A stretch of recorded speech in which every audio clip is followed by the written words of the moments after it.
Hey guys, welcome to chemistry in detail, जहाँ chemistry study करते हैं डिटेल में। आज हम डिस्कस करने वाले हैं kinetic theory of gases. Most probably theoretical lecture रहेगा।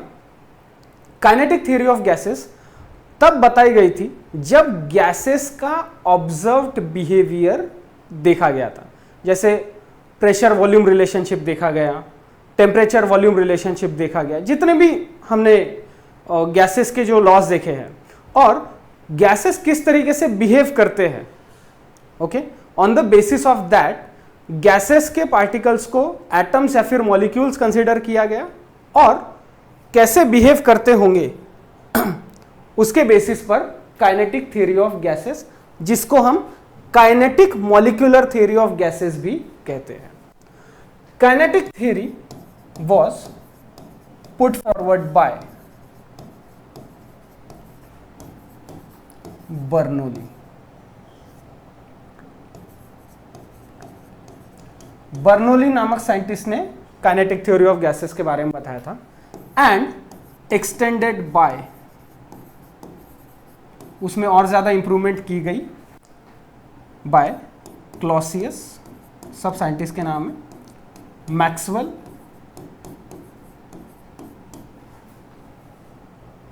And Boltzmann.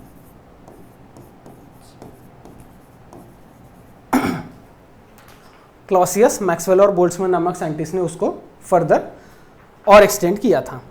अब इसके जो पोस्टुलेट्स है, 7 पोस्टुलेट्स है, 7 पोस्टुलेट्स में से 2 पोस्टुलेट्स को क्या बोलते हैं, फॉल्टी अजम्पशंस कहा जाता है। मतलब 7 में से 5 चीजें लगभग सही है, 5 पॉइंट सही है, 2 पॉइंट्स 100% सही नहीं है, उसमें कुछ फ्लॉज है। तो कौन से, वो भी स्टडी करेंगे और पोस्टुलेट्स क्या है वो भी देखेंगे। तो पहला, all gases are made up of extremely small particles, atoms और मॉलिक्यूल्स। अब मोनोन्यूक्लियर जो गैसेस है, जैसे हीलियम, एटम की अवस्था में ही रहता है, मॉलिक्यूल की अवस्था में नहीं रहता। हीलियम हो गया, नियॉन हो गया, क्रिप्टॉन हो गया, ये ऐसी गैसेस है जो मोनो एटॉमिक गैसेस है, एक ही एटम है। और डायटोमिक गैसेस कौन सी है, Cl2, H2, O2, N2, oxygen, nitrogen, ये डायटोमिक गैसेस है। और ऊपर हीलियम, नियॉन, क्रिप्टॉन, ये मोनो एटॉमिक गैसेस है। तो गैसेस या तो एटम्स की अवस्था में रह सकते हैं या फिर मॉलिक्यूल की अवस्था में भी रह सकते हैं। ये था first postulate. All gases are made up of extremely small particles, atoms या फिर molecules. The molecules of gases are separated from each other by large distances. The empty spaces between the molecules are so large that the actual volume of gases is negligible as compare to that of total volume of the gas. हमें already पता है कि अगर किसी box में, अगर किसी container में अगर हम गैस के पार्टिकल्स लेते तो गैस के पार्टिकल्स हमेशा एक दूसरे से दूर दूर रहते हैं। पार्टिकल्स के बीच में ढेर सारी खाली जगह होती है और ऊपर से पार्टिकल्स की पोजीशन भी कोई फिक्स नहीं है। पार्टिकल यहां से वहां कंटिन्यूअसली ट्रैवल करता रहता है। यह हमने देख लिया। फिर the empty spaces between the molecules are so large that the actual volume of gases is negligible as compared to that of total volume of the gas. कुछ gases such as hydrogen, helium, oxygen, इन्हें जब liquefy किया गया, जब वो room temperature पे gases थे, obvious सी बात है ये सभी रूम टेम्परेचर पे गैस रहते हैं, इन्हें जब लिक्विफाई किया गया तो 0.1% वॉल्यूम ही निकला, एक्चुअल वॉल्यूम। और हमें पता है, हमने Graham's law of diffusion study किया है। तो गैसेस पार्टिकल्स की टेंडेंसी है अवेलेबल स्पेस में फैलने की। जितनी जगह उनको मिलती है उतनी पूरी जगह में गैस के पार्टिकल्स फैलते हैं। यह हमने डिफ्यूजन की प्रोसेस में देख लिया है। इसी प्रोसेस का नाम है डिफ्यूजन, खाली जगह में फैल जाना, मतलब डिफ्यूजन। तो 0.1% वॉल्यूम ही निकला। लेकिन जब हम faulty assumptions of kinetic theory of gases जब पढ़ेंगे उसमें ये जो सेंटेंस है, कहां से,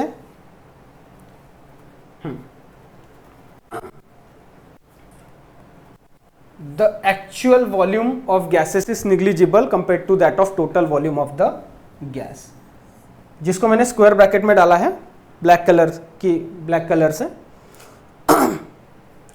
वो 100% सही नहीं है।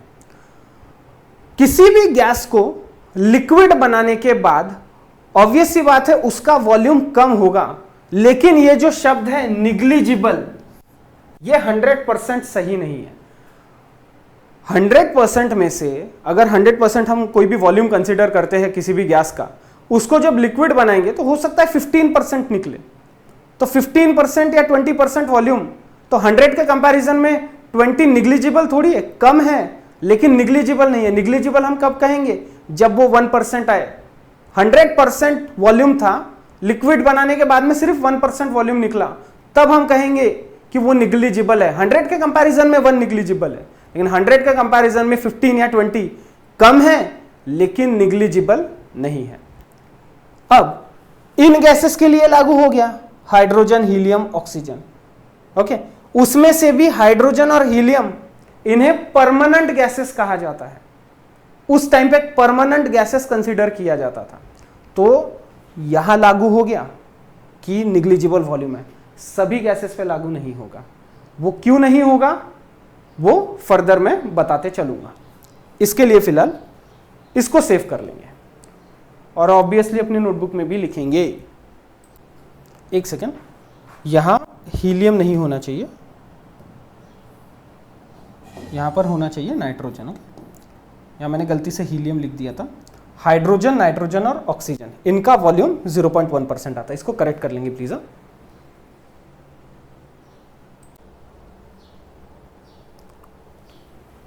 हो गया, चलिए next. The molecules of gases are in continuous random motion in all directions. During their motion they collide with each other and also with the walls of the container. यहां ध्यान देंगे, ये तीसरे पॉइंट के लिए बॉक्स निकाल रहा हूं। वही है जो मैंने अभी बताया था, वही चीजें बार बार रिपीट होने वाली है गैसीय स्टेट में, कि गैसेस के पार्टिकल्स एक दूसरे से दूर दूर रहते हैं। गैसेस के पार्टिकल्स कंटिन्यूअस मोशन में रहते हैं। यहाँ इसको टकराएगा, फिर डायरेक्शन चेंज होगा, फिर और टकराएगा, फिर यहाँ वहाँ जिगजैग मोशन में घूमता रहेगा। गैसेस के सभी पार्टिकल्स, ये सिर्फ एक पार्टिकल के लिए ड्रॉ किया गया है। इसका मतलब ये नहीं कि एक ही पार्टिकल कांस्टेंट रैंडम मोशन में रहता है। सभी गैस के पार्टिकल्स कांस्टेंट रैंडम मोशन में रहते हैं। तो during their motion they collide with each other and also with the walls of the container. वही है जो लिखा है, गैसेस के पार्टिकल्स हमेशा मोशन में रहते हैं, कभी भी एक जगह पर टिके हुए नहीं रहते, एक सेकेंड के लिए भी। एक सेकेंड पहले ये गैस का पार्टिकल यहां पे होगा, अगले ही सेकेंड दूसरी जगह पर होगा। तो कांस्टेंट रैंडम मोशन में, constant random motion, constant straight motion नहीं, ना ही सर्कुलर मोशन की बात हो रही है, रैंडम मोशन, यहां वहां जिगजैग पैटर्न में घूमते रहते हैं। उनके मोशन के दौरान वो आपस में भी टकराते हैं और जिस कंटेनर में, जिस बॉक्स में उस गैस को रखा गया है, उस बॉक्स की दीवारों से भी टकराते हैं। जिस रूम में आप अभी बैठे हैं, उस रूम को इमेजिन कीजिए कि वो एक बहुत बड़ा कंटेनर है और उसमें ढेर सारी गैस भरी हुई है। तो गैस के पार्टिकल्स एक दूसरे के साथ टकराएंगे, यहां वहां घूमेंगे, ऑल्सो उस कंटेनर की दीवार के साथ में भी वो टकराएंगे। ये हो गया तीसरा पॉइंट। फोर्थ पॉइंट क्या है? Molecular collisions are perfectly elastic, that is no loss of energy occurs when molecules collide with each other और with the walls of the container, but there may be redistribution of energy between the molecules during collisions. ठीक है, molecular collisions are perfectly elastic. इसका मतलब होता है कि जब दो गैस के पार्टिकल्स आपस में टकराएंगे तो ऐसा नहीं होगा कि दोनों की एनर्जी लूज हो जाएगी। अगर हम दो बॉल्स, ठीक है, टेनिस बॉल पकड़ लीजिए, दो टेनिस बॉल्स को आपस में टकराएंगे तो क्या होगा? दोनों का कोलिजन इलास्टिक नहीं होगा, वो टकराएंगे उसके बाद में नीचे गिरेंगे, फाइनली उनका मोशन रुक जाएगा कहीं ना कहीं आकर। लेकिन गैस के पार्टिकल्स बहुत छोटे होते हैं, तो वो जब आपस में टकराएंगे तो उनके टकराव जो रहेंगे उसकी वजह से उनका एनर्जी का लॉस नहीं होता। मान लीजिए ये एक पार्टिकल है और ये एक पार्टिकल है, इसकी स्पीड है 100 और इसकी स्पीड है 50 किलोमीटर पर आवर, या जो भी पकड़ लीजिए, ये 100 और ये 50, दोनों आपस में टकराएंगे तो टकराने के बाद में उनका डायरेक्शन चेंज हो सकता है, लेकिन उनकी एनर्जी, इसकी 100 इसकी 50, तो वो कम नहीं होगी। अगर ये 100 की स्पीड से आया, ये 50 की स्पीड से, तो कितना हो गया टोटल 150। तो 150 अगर है तो हो सकता है टकराने के बाद में ये 100 वाला 80 की स्पीड पे आ जाए और ये नीचे से टकराने वाला मॉलिक्यूल जो 50 की स्पीड से टकराया था अब वो 70 की स्पीड पे हो जाए। तो इसकी 100 इसकी 50, टकराने के बाद में इसकी 80 इसकी 70, दोनों का टोटल कितना आया 150 ही आया। इसी को बोला जाता है the collisions are perfectly elastic, there is no loss of energy when they collide with each other and when the gas particles collide with the walls of the container। आपस में टकराएंगे तब भी उनकी एनर्जी लूज नहीं होगी, energy मतलब kinetic energy, इधर उधर घूमने वाली एनर्जी, वो लूज नहीं होगी, और जब वो दीवार से भी टकराएंगे उस कंटेनर की तब भी उनकी एनर्जी लूज नहीं होगी। बस सेव करेंगे इसको, फिर अगले 3 पॉइंट्स देखेंगे। हो गया? चलिए नेक्स्ट पॉइंट देखते हैं। There are no attractive forces between the molecules at ordinary temperature and pressure, they move completely independent of one another. क्या बोल रहा है ये वाला पोस्टुलेट? कि गैसेस के पार्टिकल्स जब यहां वहां घूमते रहते हैं उनके बीच में इंटरमॉलिक्यूलर फोर्सेस ऑफ अट्रैक्शन नहीं है गिवन टेम्परेचर और गिवन प्रेशर पे। मतलब जो भी स्पेसिफिक टेम्परेचर हम सिलेक्ट करेंगे और जो भी स्पेसिफिक प्रेशर, एटमॉस्फेरिक प्रेशर हम सिलेक्ट करेंगे जहां पे हम गैस की स्टडी कर रहे हैं, उस गिवन टेम्परेचर और प्रेशर पे गैसेस के पार्टिकल्स जब आपस में एक दूसरे से टकराएंगे उनके बीच में कोई भी इंटरमॉलिक्यूलर फोर्स ऑफ अट्रैक्शन नहीं है। हालांकि ये जो पॉइंट है ये faulty assumptions of kinetic theory of gases में आता है। मतलब जैसा दूसरा वाला पोस्टुलेट हमने देखा था, तो दूसरा वाला कैसे 100% सही नहीं है ये मैंने बताया, वैसे ही ये 100% सही नहीं है, फॉल्टी अजम्पशन है। दे move completely independent of one another, ये भी फॉल्टी अजम्पशन है, दोनों भी सेंटेंसेस। कैसे? इंटरमॉलिक्यूलर फोर्सेस ऑफ अट्रैक्शन कम होना अलग बात है, लेकिन इंटरमॉलिक्यूलर फोर्सेस ऑफ अट्रैक्शन बिल्कुल ही ना होना ये अलग बात है। ये क्या कह रहा है कि इंटरमॉलिक्यूलर फोर्सेस ऑफ अट्रैक्शन है ही नहीं, ऐसा नहीं होता। Intermolecular forces of attraction gases में बहुत कम रहते हैं, लेकिन नहीं रहते ऐसा हम नहीं कह सकते। इसके बाद का जो वीडियो अपलोड करूंगा उसमें यही 2 पोस्टुलेट्स कैसे क्या बोलते हैं, कैसे कनेक्ट होते हैं आइडियल गैस इक्वेशन से, PV = nRT। तो प्रेशर और वॉल्यूम में क्या मॉडिफिकेशन करने पड़ते हैं कि intermolecular forces of attraction come quantity में है लेकिन है, ये प्रूफ करने के लिए प्रेशर एंड वॉल्यूम दोनों का multiplication = number of moles into gas constant into temperature, PV = nRT। तो P में मॉडिफिकेशन करना पड़ता है और V में मॉडिफिकेशन करना पड़ता है, वो अगले इसमें देखेंगे। लेकिन ये 100% सही नहीं है। ये कहता है कि इंटरमॉलिक्यूलर फोर्सेस ऑफ अट्रैक्शन बिल्कुल नहीं है, ऐसा नहीं होता, कम है, लेकिन intermolecular forces of attraction gases में है। The pressure exerted by the gases on the walls of the container is due to the collisions of gas particles with the walls of the container। ये बिल्कुल सही है।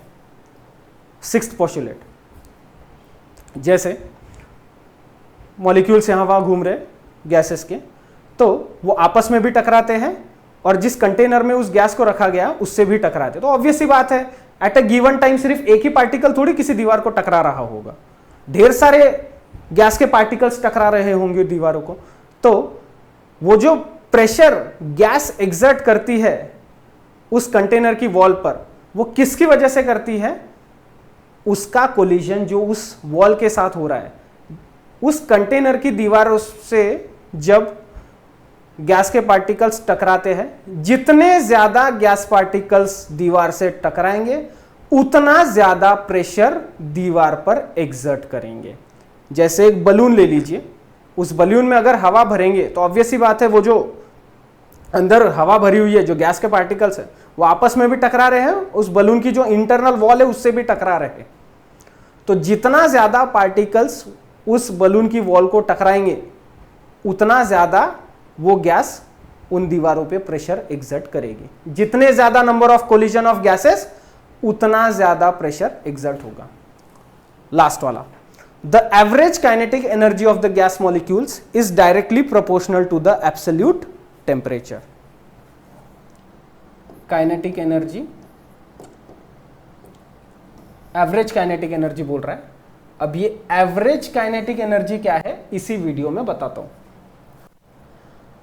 Average kinetic energy of gas molecules is directly proportional to the absolute temperature. जितना ज्यादा तापमान रहेगा, उस container को अगर हमने भट्टी पे रख दिए, उसको कंटेनर को नीचे से गर्म कर रहे हैं, तो वो गर्मी गैसेस पार्टिकल्स में भी ट्रांसफर होगी। जितना ज्यादा टेम्परेचर उतनी ज्यादा पार्टिकल्स की काइनेटिक एनर्जी, जितनी ज्यादा पार्टिकल्स की काइनेटिक एनर्जी उतना ज्यादा प्रेशर वो कंटेनर की दीवार पे एक्सर्ट करेंगे। ओके, सेव कर लेंगे इनको भी और नोट डाउन करेंगे।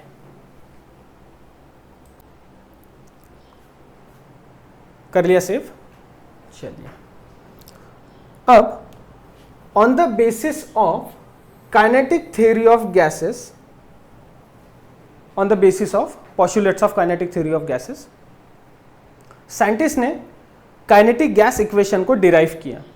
काइनेटिक गैस इक्वेशन इस तरीके से दिखती है, PV is equals to 1/3 NmU² bar. अब गैस के पार्टिकल्स हमें पता है यहां वहां घूमते रहते हैं, तो बेसिकली देखा जाए तो तीन तरीके के मोशन होते हैं, तीन तरीके की डिग्रीज ऑफ फ्रीडम होती है। Translational, vibrational and rotational. Vibrational, translational, rotational. Translational motion मतलब क्या? जैसे जिस रूम में मैं अभी फिलहाल रिकॉर्डिंग कर रहा हूं, तो वहां पे मैं कभी भी कहीं पर भी यहाँ जहाँ आजू बाजू जो घूम सकता हूँ, जैसे गैस के पार्टिकल्स यहाँ वहां जैसे घूम सकते वो हो गया ट्रांसलेशनल मोशन।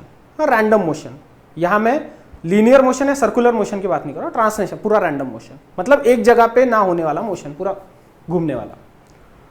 फिर वाइब्रेशनल, वाइब्रेशनल मतलब मैं एक ही जगह पे हूँ, ऐसे ऐसे कर रहा हूँ, एक ही जगह पे वाइब्रेट होना, मीन पोजीशन पे वाइब्रेट होना। और रोटेशनल मतलब एक ही एक्सिस पे ऐसे गोल गोल घूमना, ये हो गया रोटेशनल। तो ये तीनों भी मोशन गैसेस पार्टिकल्स के साथ एसोसिएटेड होते होंगे क्या? ट्रांसलेशनल तो होता है, इतना कंफर्म है। वाइब्रेशनल और रोटेशनल उसके साथ अटैच हो सकते हैं, मतलब रह सकते होंगे, तो तीनों मोशन साथ में रह सकते हैं। ओके, लेकिन हम यहां पर बात कर रहे हैं ट्रांसलेशनल की। PV is equals to 1/3 NmU² bar. यहां पर कैपिटल N का मतलब है नंबर ऑफ मॉलिक्यूल्स, किसके? गैस के। M का मतलब मास ऑफ अ मॉलिक्यूल, और U² का मतलब है यहां पर रूट मीन स्क्वायर वेलोसिटी। अब ये रूट मीन स्क्वायर वेलोसिटी क्या होती है बताता हूं, इसी वीडियो में आगे बताता हूं, क्योंकि तीन टाइप की वेलोसिटीज हमें स्टडी करनी है इसी वीडियो में। मोस्ट प्रोबेबल वेलोसिटी, दूसरा एवरेज वेलोसिटी, तीसरा root mean square velocity. Okay, यहां पर हमें इस डेरिवेशन में एवरेज वेलोसिटी का भी काम है और रूट मीन स्क्वायर वेलोसिटी का भी काम है। रूट मीन स्क्वायर वेलोसिटी थोड़ी कॉम्प्लिकेटेड है अभी के लिए, इसी वीडियो में जब बताऊंगा तब क्लियर हो जाएगा। एवरेज वेलोसिटी क्या होती है बताता हूं। जैसे मान लीजिए एक पार्टिकल है जो 10 की स्पीड से घूम रहा है, दूसरा पार्टिकल 30 की स्पीड से घूम रहा है, और चौथा पार्टिकल है, तीसरा पार्टिकल 60 की स्पीड से घूम रहा है। तो एवरेज स्पीड क्या निकलेगी? 10 + 3 + 60 कितना आया? डिवाइड बाय 3 कितना आएगा? ये 100/3, ये आएगा समथिंग 33.4 या 33.5 जो भी आएगा, 33.33 कुछ तो 33.33 हो गई एवरेज वेलोसिटी। 3 अलग अलग पार्टिकल्स घूम रहे थे अलग अलग स्पीड से, तीनों की एवरेज वेलोसिटी क्या आई? इतनी है। चलिए ये हो गया। फिर द एवरेज ट्रांसलेशनल मोशन क्या होता है वो भी बता दिया। Average translational velocity, translational kinetic energy, sorry,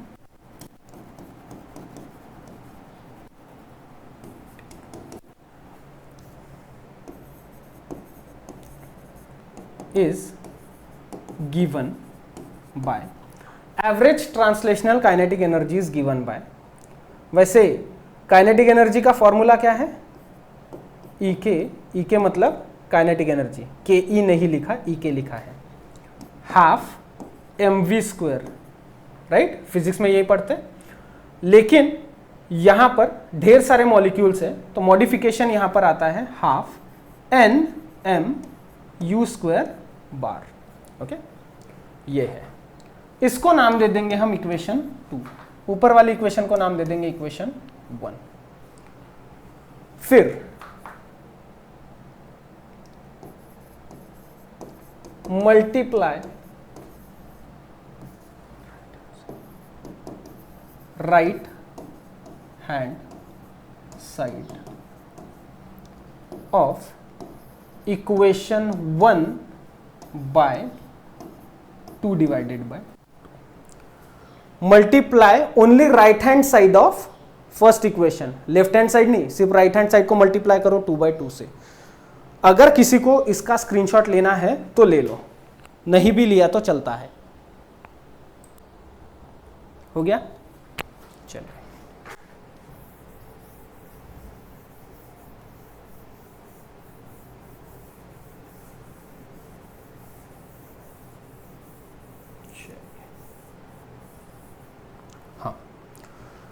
कैसे दिखेगी ये वाली इक्वेशन? PV = 1/3/2/2 nmu² बार। इसको ऐसे लिखता हूं, PV = 2/3 multiplied by 1/2 nmu² bar. अब ये half nmu² bar is equals to average translational kinetic energy. ये हो जाएगा PV = 2/3 multiplied by EK, average translational kinetic energy for 1 mole, sorry, ideal gas equation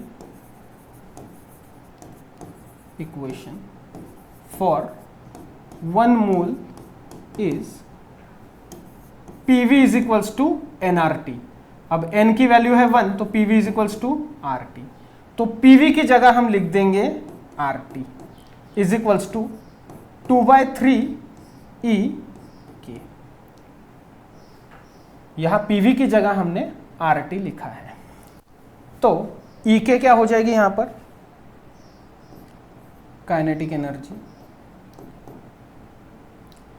3/2 R। तो एवरेज काइनेटिक एनर्जी है, लेकिन वो पूरे सिस्टम के लिए। तो अगर हमको एक पार्टिकल के लिए निकालना है तो हम क्या करेंगे, दोनों भी साइड को एवोगैड्रोस नंबर से डिवाइड करेंगे। एवोगैड्रोस नंबर मतलब 6.022 इंटू 10⁻23। तो ये किस तरीके से दिखेगा, यहीं पर शॉर्टकट में लिख रहा हूं, इसका कंटिन्यूएशन यहां पर E K is equals to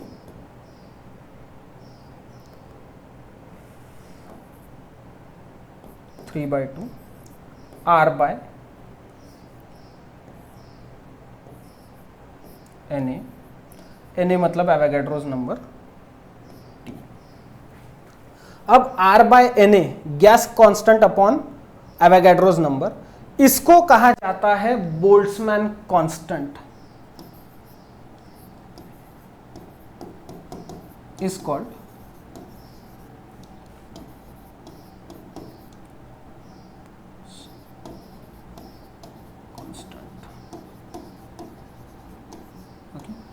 यहां तक सेव कर लेंगे।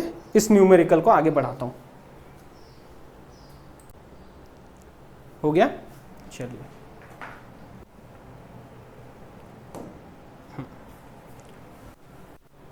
ये आएगा, हाँ, ई K is equals to 3/2, E K is equals to 3/2 KB T। यहां पर KB is equals to Boltzmann constant. What is Boltzmann constant, gas constant R upon Avogadro's number, मतलब बोल्ट्जमैन कांस्टेंट मतलब KB। तो 3/2 KB ये भी constant है, तो average kinetic energy is directly proportional to temperature.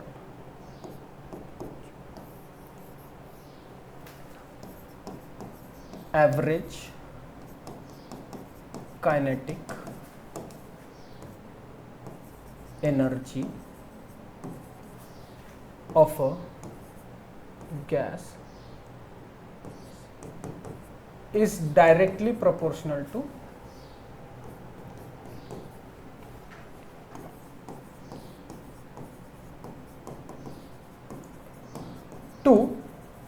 absolute temperature।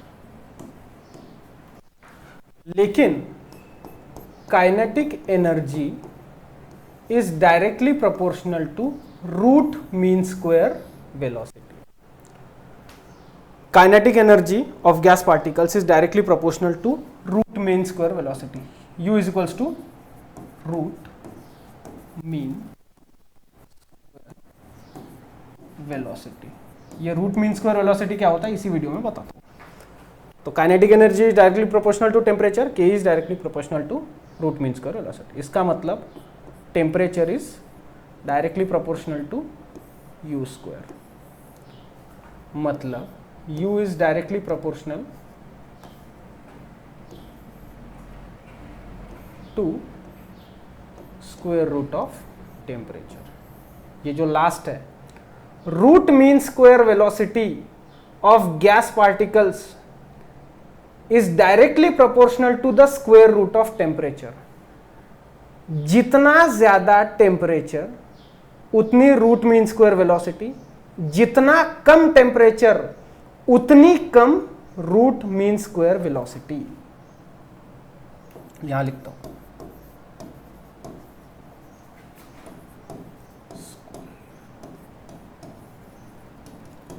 Velocity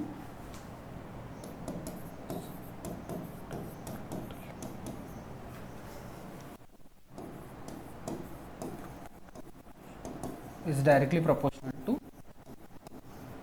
square root of temperature।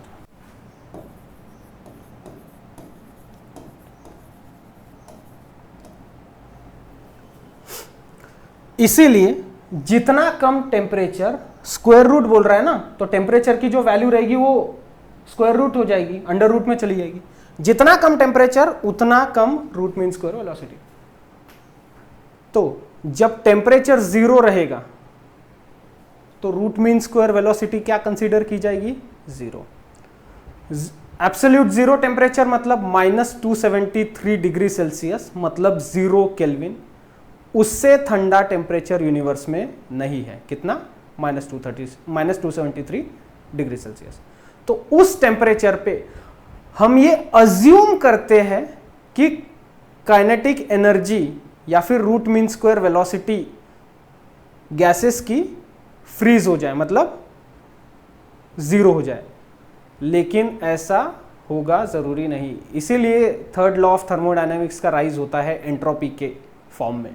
तो thermodynamics के जो लॉज है वो कहीं ना कहीं गैसियस स्टेट, टेम्परेचर, इससे ये उनकी नींव है, उसका फाउंडेशन, मतलब उसका फाउंडेशन है ये। ठीक है, इसको सेव कर लेंगे, फिर देखेंगे कि काइनेटिक गैस इक्वेशन के हिसाब से हम बॉयल्स लॉ और चार्ल्स लॉ कैसे एक्सप्लेन कर सकते हैं, कैसे रिलेट कर सकते हैं। सेव करेंगे प्लीज। ले लिया स्क्रीनशॉट? चलिए, अब हम देखेंगे कि काइनेटिक गैस इक्वेशन की मदद से हम बॉयल्स लॉ को कैसे प्रूव कर सकते हैं। अब बॉयल्स लॉ क्या है? Eight constant temperature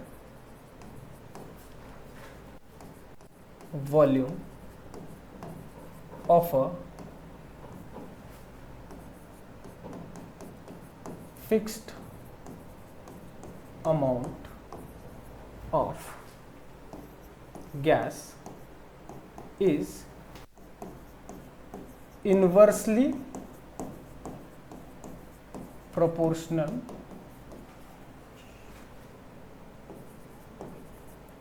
to its pressure.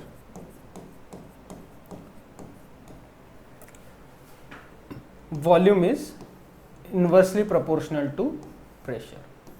V is directly proportional to 1 by P. इसको हम P is inversely proportional to volume नहीं लिख सकते क्या? जी हाँ, बिल्कुल लिख सकते हैं। काइनेटिक गैस इक्वेशन क्या है?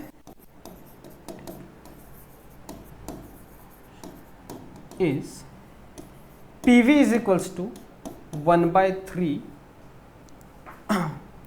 n m u square bar.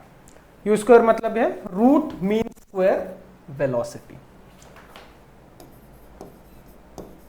Multiply right hand side by 2/2। कैसे दिखेगा ये? PV is equals to 1/3 multiplied by 2/2 n m u square.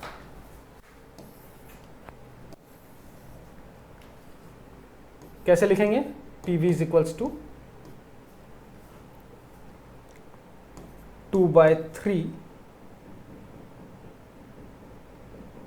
Multiplied by n multiplied bye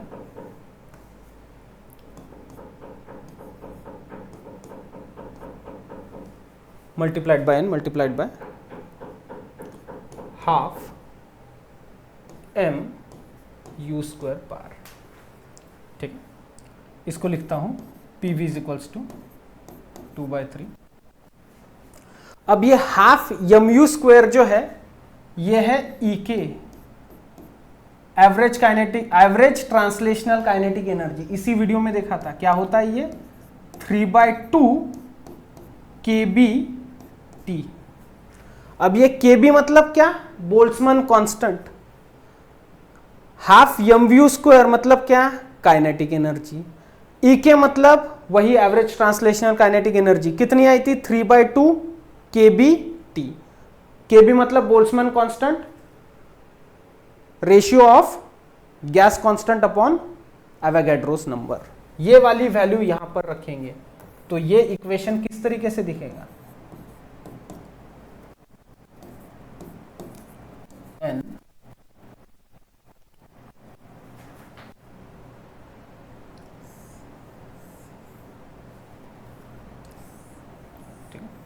ये लिखा है यहाँ पर, half mu² is equals to 3/2 kb। इसकी जगह ये लिखेंगे n kb। फिर एट कांस्टेंट टेम्परेचर, अब ये number of particles given gas के लिए सेम है, मतलब कांस्टेंट है। बोल्ट्जमैन कांस्टेंट वैसे ही कांस्टेंट है, टेम्परेचर भी कांस्टेंट रखेंगे तो पूरी वैल्यू क्या आ जाएगी, कांस्टेंट। तो P is equals to constant upon V। इसको कन्वर्ट करेंगे, P कांस्टेंट का और इक्वल टू का साइन, इक्वल टू का साइन हटाएंगे, प्रोपोर्शनैलिटी कांस्टेंट आ जाएगा 1/V। P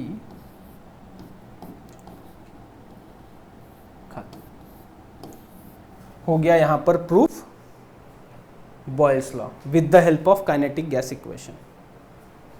करेंगे save.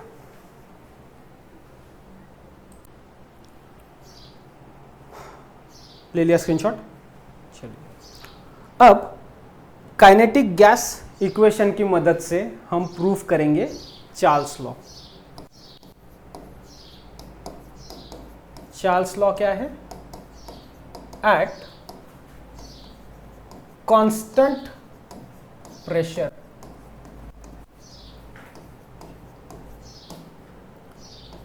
Volume of a gas is directly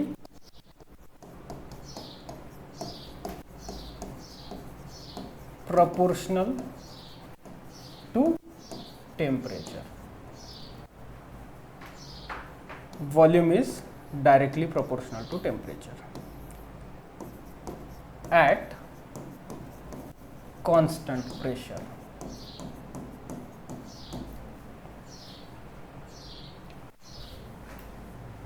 ये है Charles law. Kinetic gas equation क्या है, is PV is equals to 1/3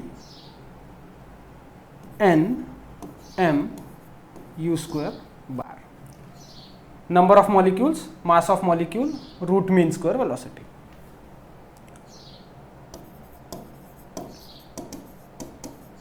Multiply right hand side by 2/2. This equation becomes PV is equals to 1/3 dot 2/2 nmu²। इसी को हम कैसे लिख सकते हैं, PV is equals to 2/3 half nmu²। अब ये half nmu² is equals to क्या होता है, kinetic energy. Okay, half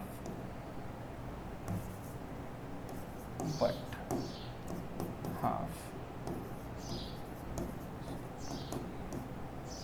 E की एवरेज काइनेटिक एनर्जी।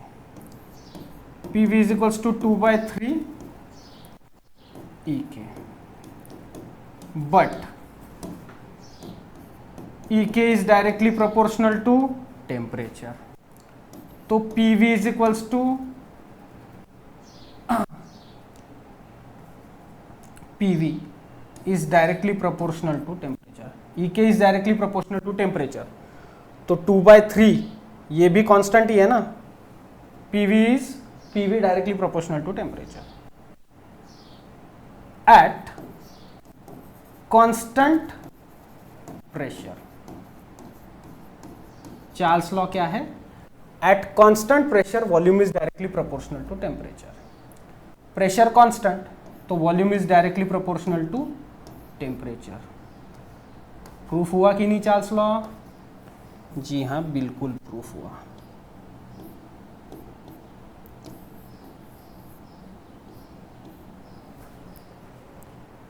मैं एमएससी में था तो मेरे सर कहा करते थे कि मैथमेटिशियंस आर जीनियस।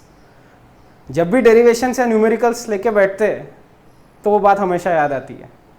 कौन सी? Mathematicians are genius. अब मैं मैथमेटिशियन तो हूँ नहीं, लेकिन सेव करेंगे please.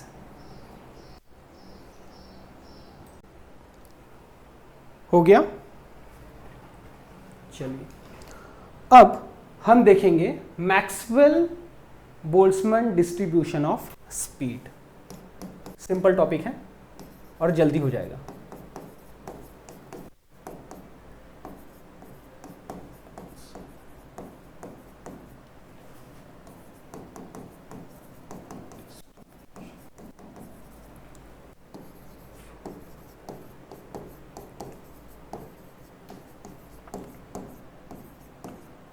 Maxwell Boltzmann distribution of molecular speeds. अब एक कंटेनर है, उसमें गैस भरी हुई है, गैस यहां वहां घूमते रहती है, तो सभी गैस के पार्टिकल्स की स्पीड सेम नहीं होगी। ओके, यहां पर बताता हूं। मान लीजिए यहां पर है टोटल 200 मॉलिक्यूल्स। अब एग्जैक्टली 200 मॉलिक्यूल्स तो हम गिन के ले नहीं सकते, सिर्फ समझने के लिए बता रहा हूं। तो 100 मॉलिक्यूल्स में से बहुत कम मॉलिक्यूल्स ऐसे रहेंगे। अब ये बाइफर्केशन या पार्टीशन जो है वो गैस पार्टिकल्स का नहीं है, वरना आप सोचोगे कि एक कंटेनर के बीच में ही पार्टीशन है। 100 मॉलिक्यूल्स, 200 में से 150 मॉलिक्यूल्स ऐसे रहेंगे जिनकी स्पीड रहेगी 100 किलोमीटर की। 100 की स्पीड, 200 मॉलिक्यूल्स है, उसमें से 150 है 100 की स्पीड वाले। 10 मॉलिक्यूल्स हैं 80 की स्पीड वाले। कितने हो गए? 160। अब 160 के कंपैरिजन में 20 और 20 कम हो गए ना, तो 20 मॉलिक्यूल्स की स्पीड रहेगी यहां पर 200 की, और 20 मॉलिक्यूल्स की स्पीड यहां पर रहेगी मात्र 10 किलोमीटर पर आवर की स्पीड। टोटल 200 मॉलिक्यूल्स, उसमें से 150 मॉलिक्यूल्स की स्पीड है 100। मतलब सबसे ज्यादा मॉलिक्यूल्स 3/4 मॉलिक्यूल्स हो गए ना भाई। 200 में से 150 बोले तो 3/4 मॉलिक्यूल्स हो गए। उनकी स्पीड है 100 की। 10 मॉलिक्यूल्स की स्पीड है 80 की, थोड़ी सी कम। 20 मॉलिक्यूल्स ऐसे हैं जो 200 की स्पीड से भाग रहे हैं, और 20 मॉलिक्यूल्स ऐसे हैं जो 10 की स्पीड से भाग रहे हैं। तो जो Maxwell Boltzmann distribution of speeds है वो क्या बताता है कि एट अ गिवन टेम्परेचर जिनकी स्पीड एकदम ज्यादा, जिनकी स्पीड एकदम कम, ऐसे स्पीड वाले मॉलिक्यूल्स बहुत कम रहेंगे। 200 में से सिर्फ 40 लोग हैं, 20 लोगों की स्पीड है 200, 20 लोगों की स्पीड है 100। अब 100 की स्पीड के कंपैरिजन में 200 की स्पीड ऑलमोस्ट डबल हो गई। 100 की स्पीड के कंपैरिजन में 10 की स्पीड बहुत ज्यादा कम हो गई।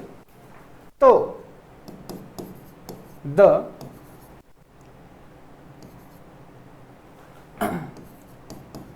Fraction of molecules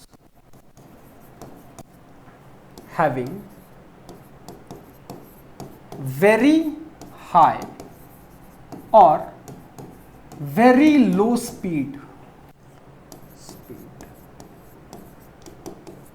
is the fraction of molecules having very small. Okay, the fraction of molecules having very high or very low speed is very small. fraction of molecules बोला है तो ये कितना हो जाएगा? 20/200, मतलब ऑलमोस्ट कितना हो गया? परसेंटेज के हिसाब से अगर देखा जाए तो मात्र 10%। ओके, तो फ्रैक्शन बोला है, सिर्फ 20/% भी निकालने की जरूरत नहीं, 20/200। 20 मॉलिक्यूल्स ही ऐसे जिनकी स्पीड कितनी है? 200 की। तो ये फ्रैक्शन बहुत कम हो गया। The fraction of molecules having very high और very low speed is very small. फिर the fraction of molecules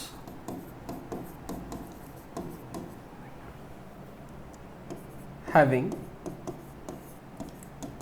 higher and higher speed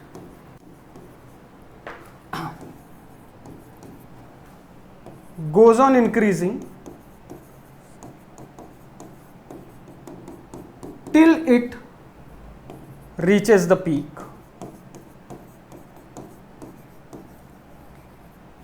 and then starts decreasing.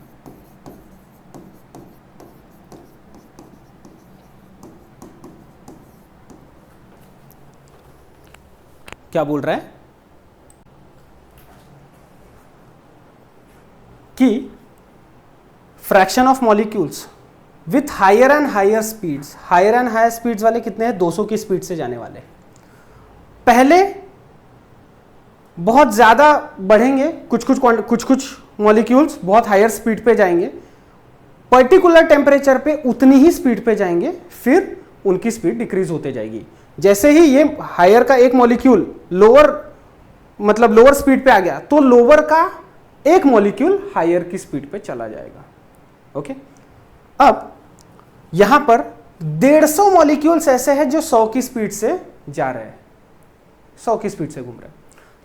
तो ऐसे मॉलिक्यूल्स जो सब ढेर सारे मॉलिक्यूल्स, फ्रैक्शन ऑफ मॉलिक्यूल्स जो सेम स्पीड से घूम रहे हैं, उस फ्रैक्शन ऑफ मॉलिक्यूल्स को कहा जाता है मोस्ट प्रोबेबल स्पीड. सॉरी, उस स्पीड को कहा जाता है. यहां पर यहां ध्यान देंगे, 200 में से कितने मॉलिक्यूल्स कॉमन स्पीड शो कर रहे हैं, 150 मॉलिक्यूल्स. मतलब 150 मॉलिक्यूल्स ऐसे हैं जो 100 की स्पीड से घूम रहे हैं और बाकी सब अलग अलग स्पीड से. तो ये 100 की स्पीड हो गई मोस्ट प्रोबेबल स्पीड.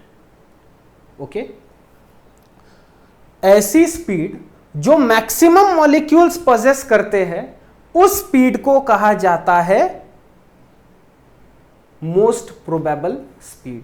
पहले इसको सेव कर लेंगे, उसके बाद में तीसरा पॉइंट जो बताया वो लिखाता हूं. तीसरा पॉइंट लिखाया था, मतलब अभी लिखाने का हूं, मोस्ट प्रोबेबल स्पीड. कर लिया सेव. अब देखेंगे most probable speed.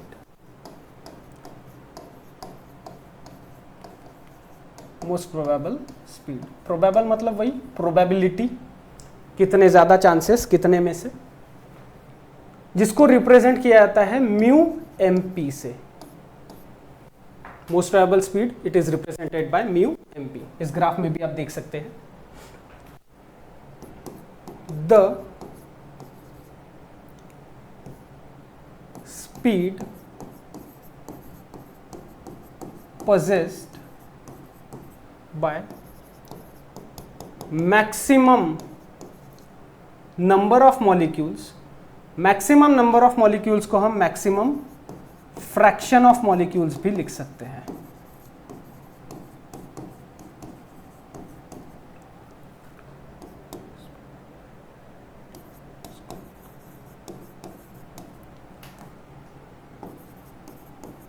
Most probable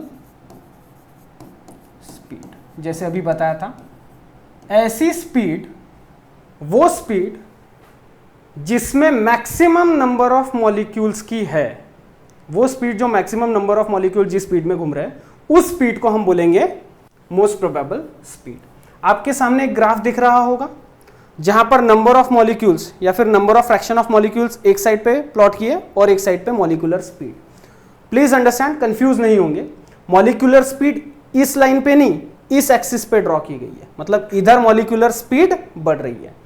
पहला सेंटेंस हमने क्या लिखा था कि fraction of molecules having very low, इधर वाली very low and very high speed is very low और वेरी लेस. जितने भी मॉलिक्यूल्स हम कंटेनर में लेंगे और सब अलग अलग स्पीड से गैस के मॉलिक्यूल्स यहां से वहां घूमेंगे, तो एकदम कम स्पीड वाले और एकदम ज्यादा स्पीड वाले मॉलिक्यूल्स हमेशा कम रहेंगे। और ऐसी स्पीड जहां पे मैक्सिमम नंबर ऑफ मॉलिक्यूल्स, ये तो स्पीड हो गई इधर साइड, ज्यादा स्पीड, कम स्पीड, मॉडरेट स्पीड, एकदम लोअर और एकदम हायर के बीच वाली स्पीड, इस केस में नाइट्रोजन के लिए देख लो। तो ऐसी स्पीड जहां पे सबसे ज्यादा नंबर ऑफ मॉलिक्यूल्स उस स्पीड में रहते हैं, उस स्पीड को कहेंगे मोस्ट प्रोबेबल स्पीड। ठीक है, हाँ। अब इसमें कौन सा पॉइंट बताना रह गया?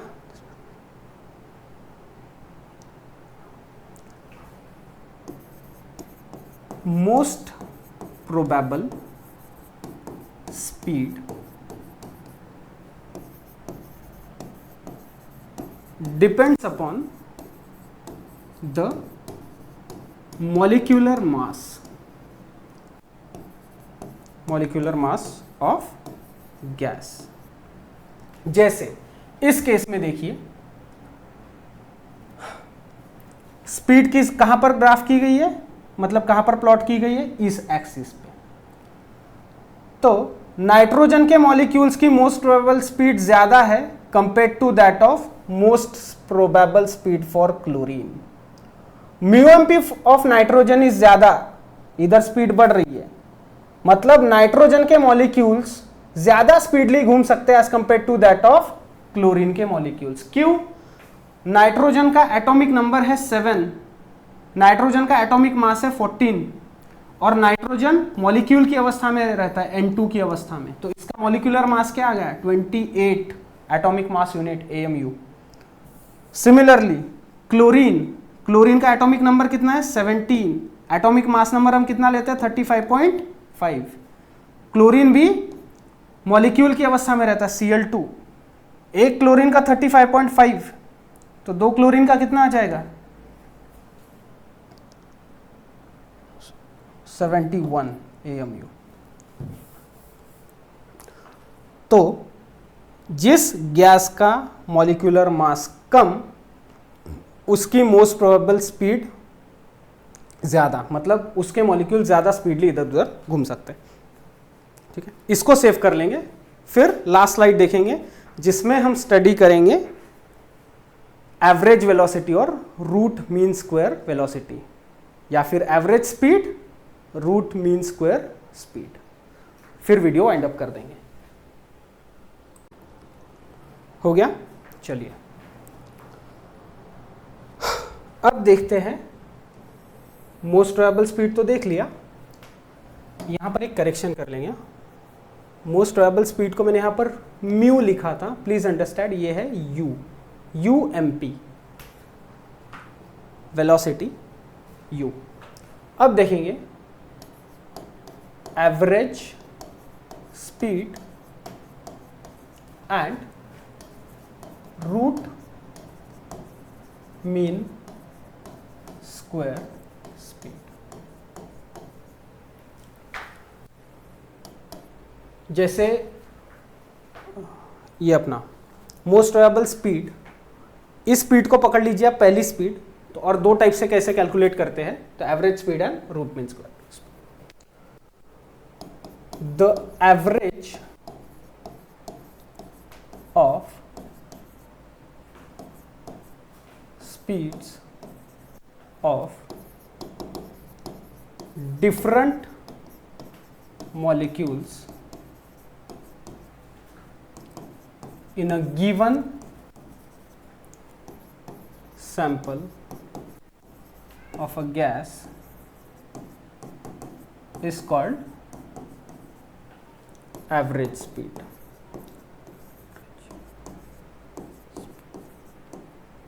कैसे लिखेंगे इसको? UAV, AV मतलब एवरेज, N1 प्लस, सॉरी ये होता है U1 plus U2 plus U3 upon N। अब U1 पहली स्पीड, दूसरी स्पीड, तीसरी speed, plus dash dash dash मतलब जितने भी पार्टिकल्स रहेंगे, जितनी भी स्पीड रहेगी sorry, upon total number of molecules.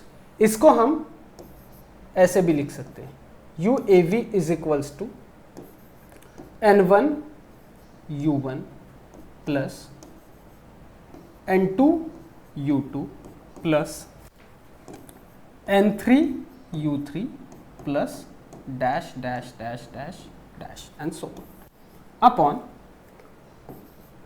N1 plus N2 plus N3 plus dash dash dash so on.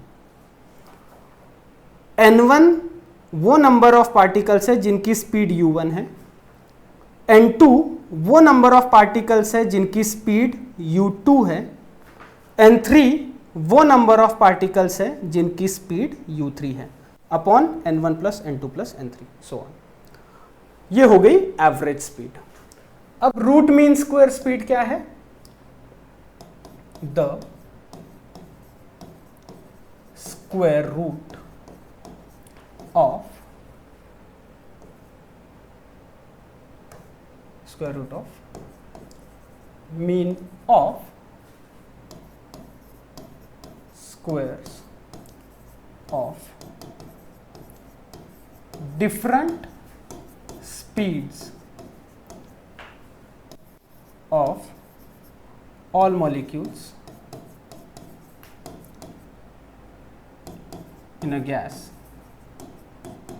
is called as root mean square speed।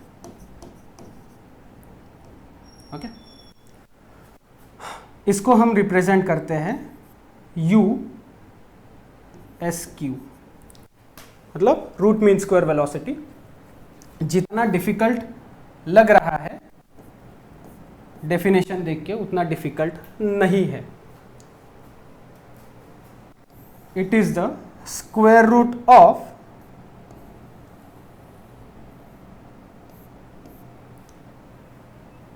u1 square plus u2 square plus u3 square plus चलने दो upon n। Okay, it is the square root of squares of different speeds of molecules present in a given sample of gas। इसको हम बोलेंगे U।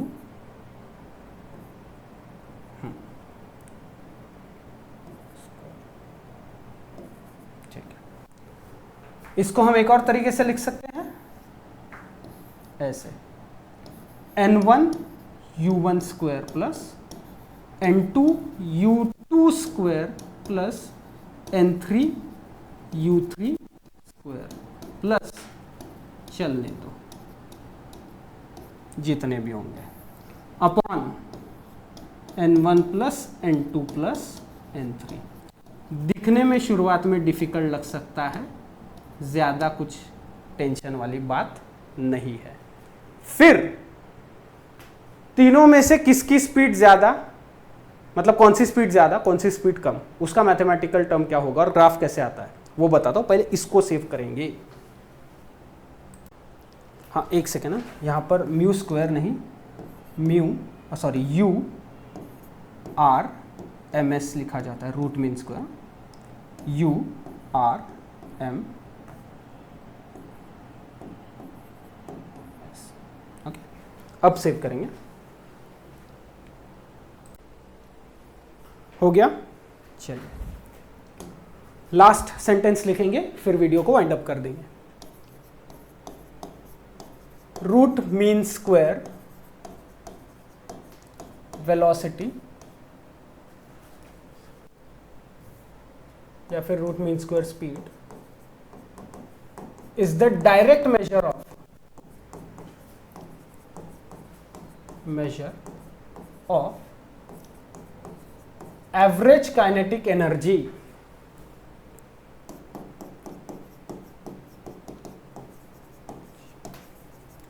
of gas molecules।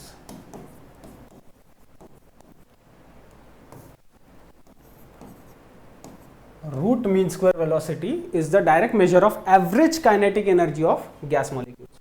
अब 3 speeds देखिए हमने, most probable speed, average speed, root mean square speed. इनमें आपस में क्या रिलेशन रहता है?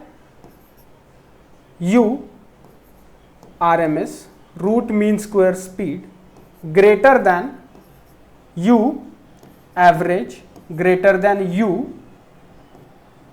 MP most probable speed. मतलब अगर हम एक ग्राफ प्लॉट करें ऐसा, एक साइड रहेंगे fraction of number of molecules, okay, और इधर साइड रहेगी मॉलिक्यूलर स्पीड, मॉलिक्यूलर स्पीड। तो यहां से शुरू होगा ग्राफ, ऐसे समथिंग जाएगा।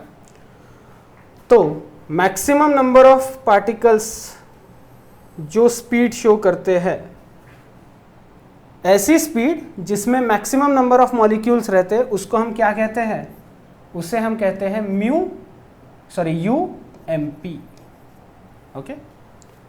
तो UMP सबसे कम, उसके बाद U एवरेज, ये यहां पर रहेगा समथिंग, ये रहेगा यहां पर, this is the curve of U average AV। और इसके बाद में क्या रहेगा? Root mean square speed. इधर ज्यादा स्पीड है ना, तो रूट मीन स्क्वायर का पीक कहीं यहां पर कहीं तो भी आएगा। दोबारा करना पड़ेगा यार, आखिर में ही क्यों ऐसा होता है?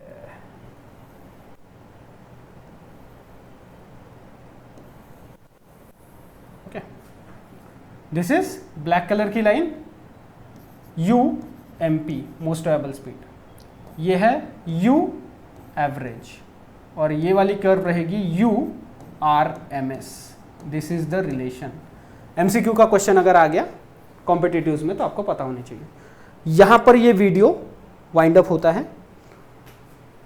मुझे ऐसा लग रहा है बहुत लोगों को ये थोड़ा सा कॉम्प्लिकेटेड लगा होगा, स्पेशली जब हमने काइनेटिक गैस इक्वेशन को बाकी लॉ से रिलेट किया। बट टेक इनटू कंसिडरेशन, अगर आप उसी तरीके से सॉल्व करते चलते जिस तरीके से मैंने किया है और अपने नोट्स बनाते हैं, 2 बार रीडिंग करेंगे, आपको दिक्कत नहीं जाएगी, इतनी गारंटी। यहाँ पर हमारा वीडियो ख़त्म होता है। जितना सोचा था उससे ज़्यादा लंबा हो गया वीडियो, मुझे लगा नहीं था इतना लंबा चलेगा ये, लेकिन सेव करेंगे, पढ़ाई करते रहेंगे। अपने दोस्तों के साथ में इस वीडियो की लिंक ज़रूर शेयर करेंगे। Okay, thank you very much. Save करेंगे प्लीज़।